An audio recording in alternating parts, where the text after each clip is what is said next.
Hi, Abhijit and welcome to Abhisai and Tech Creation and Shiliguri Project Corner. And today's project is Laser Security System.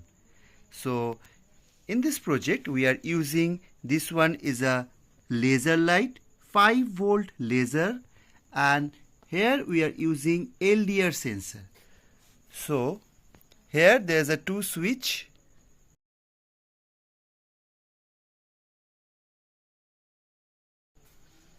So now you can see that this laser light goes to this LDR sensor.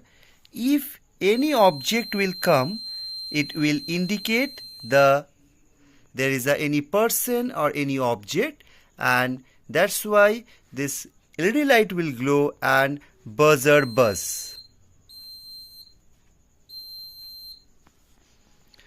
And in this module we are using LDR sensor, laser light, LED, buzzer, transistor BC547, wire, battery, connector, etc.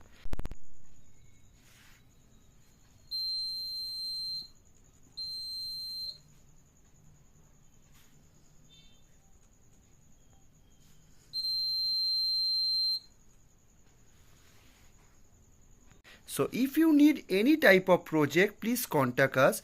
We provide all type of project. Hope so you like the project. If you like the project, please like, share and subscribe my channel. Thank you for watching this video. Take care. Bye bye.